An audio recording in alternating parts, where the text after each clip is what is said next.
Hello friends, good evening. आपके अपने YouTube channel mind blowing education में आपका स्वागत है। महत्वपूर्ण प्रश्नों के प्रीवियस ईयर के प्रश्न उनकी सीरीज अपन ने शुरू करी थी। जो भी भाई किसी भी परीक्षा की एग्ज़ाम की तैयारी कर सकता है, वो प्रीवियस ईयर के क्वेश्चन जो क्विक रिवीजन करना चाहता है वो अपनी क्लास से जुड़ सकता है। और अगर आपको वीडियो अच्छी लगी तो लाइक शेयर और सब्सक्राइब करें चैनल को अपने को। और वीडियो के डिस्क्रिप्शन में टेलीग्राम का लिंक दिया गया है, उसे आप ज़रूर ज्वाइन करके रखिएगा। इन प्रश्नों की पीडीएफ आप वहां से प्राप्त कर सकते हो। साथ ही डेली के करंट के प्रश्नों की पीडीएफ और किसी भी तरह के ऑफिशियल नोटिफिकेशन आप वहां से प्राप्त कर सकते हो। आई होप इससे पहले मैं 50-60 क्वेश्चन ज़्यादा ही करा चुका था, बल्कि कल एक क्लास होली थी उसमें करंट के ज़्यादा क्वेश्चन थे। एक परसों हमने करी थी, तो उससे इसी सीरीज को लगातार करते हुए आगे ये आर्मी और बीएसएफ की जो भर्ती निकली है उनके लिए स्पेशल सीरीज है, और उन्हीं के प्रीवियस ईयर के क्वेश्चन मैं करवा रहा हूँ इनमें। तो अब अपन आगे चलेंगे इससे संबंधित। जो भी बच्चे याद है उनको क्वेश्चन करने के बाद नीचे कमेंट भी कर सकते हैं। तो पहला क्वेश्चन आपका ये दिया गया 51 क्वेश्चन, 50 में इससे पहले करा चुका हूँ। भूगोल के जनक के रूप में किसे जाना जाता है? तो बताओ, भूगोल के रूप के जनक के बारे में किसे जाना जाता है? तो मैं आपको बता दूं, भूगोल का जनक जो कहे एरेटोस्थनीज को कहा जाता है। एराटोस्थनीज को भूगोल का जनक कहा जाता है। ये भूगोल के जनक थे। आपको अगर याद हो तो आपको बताना है कि इतिहास के जनक कौन थे। आपको इतिहास के जनक बताना है। ये मैंने भूगोल का जनक पूछा, अगर किसी को याद है तो कमेंट बॉक्स में कमेंट जरूर करिएगा। दूसरा क्वेश्चन ये दिया गया आपका, रिहंद बांध किस नदी पर बनाया गया है? अब आपको पता होना चाहिए कि रिहंद बांध किस नदी पर बनाया गया है। तो रिहंद बांध आपका सोन नदी पर बनाया गया, और ये कहाँ स्थित है? बिहार में स्थित है। रिहंद बांध सोन नदी पर बनाया गया है। अगला क्वेश्चन आपका दिया कि 55 नंबर, सतत और सही दिशा की रेखा के गुणन धर्म को बनाए रखने में किसका महत्वपूर्ण योगदान है? किस प्रक्षेप का उपयोग किया जाता है? ये महत्वपूर्ण योगदान है, ये क्वेश्चन था। तो इसका सही आंसर हो जाएगा मर्केटर। ये बहुत ही इंपॉर्टेंट क्वेश्चन है। सतत और सही दिशा की रेखा के गुण धर्म को बनाए रखने में किसका महत्वपूर्ण योगदान है? तो वो अपना आंसर कौन हो जाएगा? मर्केटर हो जाएगा। अगला क्वेश्चन देखते हैं अपना। अगला क्वेश्चन ये निम्नलिखित में से है, किस एक की ऊंचाई औसत समुद्र तल से अधिक होती है? किसकी ऊंचाई जो है समुद्र तल से अधिक है? तो ऑप्शन दिए गए थे, इसमें ऑप्शन दिए गए थे, लेकिन मैं बता दूं ये अन्य मुद्दी है। इसकी ऊंचाई जो समुद्र तल की औसत ऊंचाई से जो है ज़्यादा है। ये अपना सही आंसर हो जाएगा। कौन सा? द्वितीयक प्रदूषक का एक उदाहरण है। द्वितीय प्रदूषक का एक उदाहरण है, तो वो हो जाएगा कौन सा? ओजोन। ओजोन का फॉर्मूला होता है O3। कई बार ये भी पूछ लिया जाता है कि ओजोन में ऑक्सीजन के कितने अणु होते हैं? तो आपका आंसर आ जाना चाहिए 3। ऐसे भी पूछा जाता है साइंस में, ओजोन के ऑक्सीजन के कितने अणु होते हैं? तो कितना आ जाएगा आपका आंसर? 3। आपको पता होगा ओजोन के बारे में तो और भी, कि ओजोन दिवस जो है 16 सितंबर को मनाया जाता है। ओजोन दिवस 16 सितंबर को मनाया जाता है। ये भी इसके साथ ध्यान रख लेना। बीकानेर नहर किस नदी से निकाली गई है? तो इसका सही आंसर हो जाएगा सतलुज। इसका सही आंसर हो जाएगा सतलुज। भारत की सबसे लंबी नदी कौन सी? ये आपको बताना है कमेंट बॉक्स में कमेंट करके, अन्यथा उसके बाद मैं बताऊंगा आपको। सबसे चौड़ी नदी अगर बता दूं मैं, तो सबसे चौड़ी नदी विश्व की अगर बात करें तो कौन सी? आपकी बहाव के क्षेत्र से या क्षेत्रफल के हिसाब से अगर बात करें तो कौन सी? अपनी अमेजन है। और भारत के 10% पर अगर मैं बात करूं तो भारत के 10% पर फैली सबसे बड़ी जो नदी है वो आपकी है गोदावरी नदी। ये चीज़ आपको ध्यान रख लेनी है। निम्नलिखित झीलों में से किसको अभी हाल ही में राष्ट्रीय झील घोषित किया गया है? किस झील को राष्ट्रीय झील संरक्षण परियोजना के अनुसार सम्मिलित किया गया है? तो वो कौन सी झील है? तो वो झील आपकी ऊटी। झीलों में से अभी हाल ही में राष्ट्रीय झील संरक्षण परियोजना के तहत इसे शामिल किया गया, तो वो झील कौन सी? आपकी ऊटी हो जाएगी।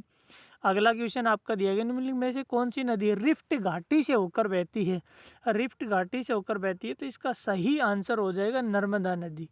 रिफ्ट घाटी से होकर बहती है, तो इसका सही आंसर जो है वो आपका हो जाएगा नदी, ये सभी प्रीवियस ईयर के क्वेश्चन है जो आपके लिए बहुत ही बेनिफिशियल होने वाले हैं। लेकिन आप लगातार ये सीरीज करते जाओगे, जैसे अगर मान लो 50 क्वेश्चन मैंने पहले किए, 50 अपन आज करेंगे तो टोटल क्वेश्चन हो गए 100। इसी तरह से अगर डेली 30 दिन अगर 50 क्वेश्चन के हिसाब से अगर आपकी ये सीरीज चलती रहती है तो आपके हो जाएंगे 1500।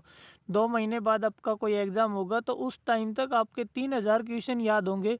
और एक्स्ट्रा जो बातें मैं साथ साथ बताता हूँ वो अगर आप थोड़ा नोट कर लोगे या आप कहीं भी किसी बुक से और भी तैयारी कर रहे होंगे तो आपको बहुत सारे क्वेश्चन याद हो जाएंगे। लेकिन क्वेश्चन एकदम एग्जैक्ट याद होने चाहिए, इस तरह से कि ऑप्शन की आवश्यकता ना हो, इतनी मेहनत करनी चाहिए आपको।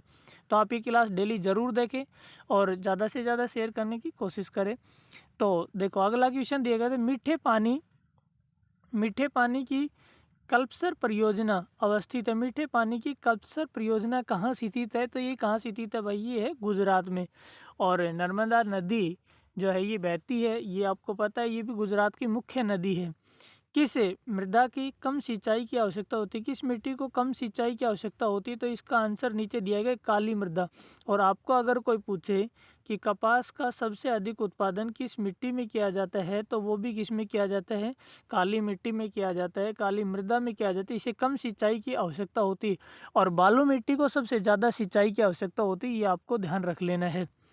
अगला क्वेश्चन अपना 61 का, तो जंगली गधों का अभ्यारण्य कहाँ स्थित है? जंगली गधों का अभ्यारण्य कहाँ स्थित है? गुजरात में। अब आपको इस चीज़ से देखो, हर एक क्वेश्चन याद करने की एक ट्रिक होती है। क्वेश्चंस को आप बिल्कुल लाइन से पढ़ोगे, ऐसे लाइन गिर गुजरात में है, जंगली गधों का अभ्यारण्य गुजरात में है, गुजरात के ये वो, तो ऐसे याद नहीं होगा। गुजरात पैसे पढ़ो, जैसे गुजरात के बारे में जानना है, जंगली गधों का अभ्यारण्य कहाँ स्थित है? गुजरात, आपको पता चल गया। अब आप याद करो कि क्या कोई फेमस अभ्यारण्य और है? तो मैं आपको बता दूं कि गिर राष्ट्रीय नेशनल पार्क जो है, गिर राष्ट्रीय नेशनल पार्क जो है ये भी कहाँ स्थित है? गिर गुजरात में। गिर भी कहाँ स्थित है? गुजरात में ही स्थित है। तो ऐसे आपको याद कर लेने हैं। अब मणिपुर का अधिकांश धरातल कैसा है? मणिपुर का अधिकांश धरातल कैसा है? तो आपका सही आंसर हो जाएगा पर्वतीय, वहाँ ज़्यादा पर्वत हैं। तो मीराबाई चानू का संबंध कहाँ से है? तो ये मैं बता दूं, ये भी मणिपुर से। मीराबाई चानू। और ये किस खेल से संबंधित है? कमेंट बॉक्स में कमेंट आप करके बताना। मीराबाई चानू का संबंध भी किससे है? मणिपुर से। वेट लिफ्टिंग से संबंधित है, मैं बता ही देता हूँ। भारत में निम्नलिखित में से किस राज्य में सर्वाधिक ग्रामीण साक्षरता पाई जाती है? भारत के किस राज्य में सर्वाधिक ग्रामीण साक्षरता पाई जाती है? तो सर्वाधिक ग्रामीण साक्षरता किस राज्य में पाई जाती है? तो मैं आपको बता दूं, गोवा में। और अगर ऑल ओवर इंडिया की बात करेंगे, साक्षरता की अगर बात करें तो साक्षरता में प्रथम स्थान जो है किसका है? तो वो आप कमेंट बॉक्स में कमेंट करके बताइए। और सबसे कम साक्षरता जो बात है उसकी बात करूं मैं, तो सबसे कम साक्षरता किसकी है भाई? बिहार की है। आगे चल लेते अपन। विश्व का सबसे व्यस्तम समुद्री रास्ता कौन सा है? विश्व का सबसे व्यस्त, ये विश्व का है भाई, ध्यान रखना। उत्तरी अटलांटिक महासागर। विश्व का सबसे व्यस्त समुद्री रास्ता कौन सा है? तो वो है आपका उत्तरी अटलांटिक महासागर। आपको क्वेश्चन थोड़े नए लग रहे होंगे, लेकिन ये सभी प्रीवियस ईयर के अच्छे क्वेश्चन, एकदम आसान क्वेश्चन मैंने अभी नहीं उठाए इसमें। तो उत्तरी अटलांटिक सागर। सबसे बड़ा महासागर की बात करूँ तो सबसे बड़ा महासागर कौन सा होगा? आई होप आपको पता होगा। तो सबसे बड़ा महासागर कौन सा है? प्रशांत महासागर। सबसे बड़ा महासागर कौन सा है? तो प्रशांत महासागर हो जाएगा। और सबसे गहरे गर्त की बात करूँ तो मेरियाना ट्रंच जो है सबसे गहरा गर्त है इसका। समान वर्षा होने वाले क्षेत्र को जोड़ने वाली रेखाएं क्या कही जाती है? तो समान वर्षा, जहां बराबर वर्षा होती है उन्हें आइसो हाइट कहते हैं। जहां समान वर्षा होती है उन्हें क्या कहा जाता है? उन्हें आइसो हाइट कहा जाता है। ये ध्यान रख लेना अपने, काफ़ी इंपॉर्टेंट क्वेश्चन है। बाकू किसके खनन के लिए प्रसिद्ध है?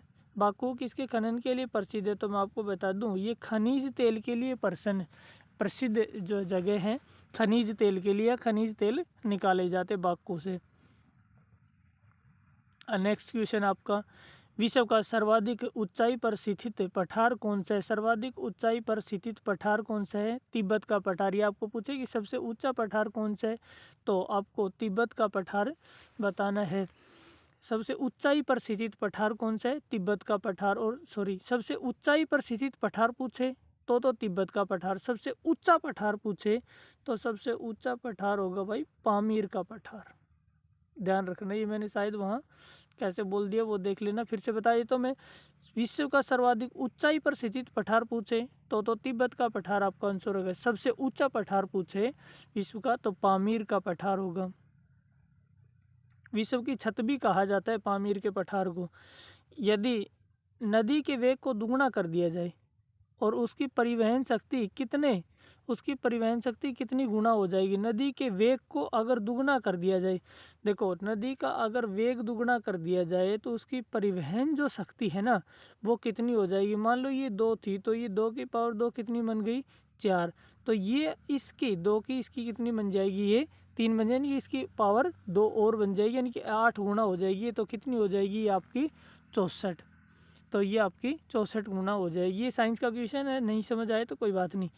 देश की प्रमुख मोटर निर्माता कंपनी मारुति उद्योग लिमिटेड कहाँ स्थित है। तो मारुति उद्योग लिमिटेड कहाँ स्थित है आपको सबको पता है, गुड़गांव में स्थित है। और एक बात और ध्यान रखना, international solar alliance ISA international solar alliance का मुख्यालय भी कहाँ स्थित है, गुड़गांव में स्थित। इंटरनेशनल सोलर अलायंस का मुख्यालय भी कहाँ स्थित है, गुड़गांव में। वेनेजुएला के घास के मैदानों को क्या कहा जाता है। तो वेनेजुएला के घास के मैदानों को जो है लानोज कहा जाता है। वेनेजुएला के घास के मैदानों को क्या कहा जाता है, लानोज कहा जाता है। सबसे बड़ा गन्ना उत्पादक देश कौन सा है। तो गन्ना उत्पादक सबसे बड़ा देश कौन सा है, तो भारत हो जाएगा। गन्ना उत्पादन में भारत प्रथम स्थान पर है। और एक बात और बता दूं मैं कि अदरक उत्पादन में भी भारत प्रथम स्थान पर है। अदरक उत्पादन में भी प्रथम स्थान पर कौन सा है, भारत है। विश्व में केले का सबसे बड़ा उत्पादक देश कौन सा है। विश्व में केले का सबसे बड़ा उत्पादक देश भी तो राइट आंसर आपका कौन सा हो जाएगा, भारत। कौन सी परिस्थिति में सर्वग्रास चंद्र ग्रहण होता है। तो कौन सी स्थिति में, पूर्ण चंद्र में सर्वग्रास चंद्र ग्रहण होता है। ये चीज़ आप ध्यान रख लिए। मध्य रात्रि का सूर्य दिखाई देता है, कहाँ दिखाई देते हैं, तो दोनों ध्रुवों पर। और मैं आपको बता दूं कि मध्य रात्रि का सूर्य का देश किसे कहा जाता है। तो ये आपको ध्यान रखना है कि मध्य रात्रि के सूर्य का देश किसे कहा जाता है, नॉर्वे को कहा जाता है। नॉर्वे की राजधानी ओस्लो है। नॉर्वे की राजधानी कौन सी आपकी, ओस्लो। शांति का नोबेल पुरस्कार जो दिया जाता है वो नॉर्वे की राजधानी ओस्लो में ही दिए जाते हैं। नॉर्वे की राजधानी ओस्लो में दिए जाते हैं। गंगा नदी क्रम से गंगा 2071 किलोमीटर के बाद दूसरी सबसे लंबी नदी कौन सी है। तो दूसरी सबसे लंबी नदी कौन सी है, तो गंगा के बाद दूसरी सबसे लंबी नदी कौन सी है, यमुना नदी। मैं आपको बता दूं कि यमुना नदी के बसे किसी शहर का नाम आपको बताना है, कमेंट बॉक्स में कमेंट करके ज़रूर बताएं। छोटा नागपुर का पठार छोटा नागपुर का पठार की सबसे ऊंची पर्वत चोटी कौन सी है। तो इसकी सबसे ऊंची चोटी कौन सी आपकी, पार्श्वनाथ है। सबसे ऊंची चोटी कौन सी, पार्श्वनाथ। यह क्वेश्चन भी आपने पहले नहीं देखा होगा। ये करंट में जो आए गए क्वेश्चन उनसे भी कोई क्वेश्चन इनमें उठाए गए, तो ये सारे अच्छे क्वेश्चन है, आई होप ध्यान से पढ़ना। भूमिगत जल का स्रोत निम्नलिखित में से कौन सा है। तो वर्षा का जल, हिम, सहजात जल और मैग्मा जल, ये होता है। अब इन क्वेश्चन को करते समय क्लास में ये ध्यान भी रखना आपको कि आपको कितने आते हैं। आपको इस चीज़ का एनालिसिस करना है कि आपकी क्लास भी ज़रूरी है कि नहीं, इस चीज़ का भी आपको पता चलेगा, आपकी तैयारी भी जज हो जाएगी। तो सोते समय ये क्लास आप ज़रूर देखें और ज़्यादा से ज़्यादा वीडियो को शेयर करें अगर आपको अच्छी लगे तो कर्क रेखा और मकर रेखा के क्षेत्र को क्या कहा जाता है। तो कर्क और मकर रेखा के क्षेत्र को क्या कहा जाता है, उष्णकटिबंधीय रेखा कहा जाता है। धरती के तल का लगभग कितने प्रतिशत भाग पानी में है। तो धरती के तल का लगभग कितने प्रतिशत पानी, ये कह दे तो 71% भाग जो है पानी में है। और मैं बता दूं 71% से ही बात याद आ गई, तो आप क्वेश्चन को इस तरह रिलेट करके रखो।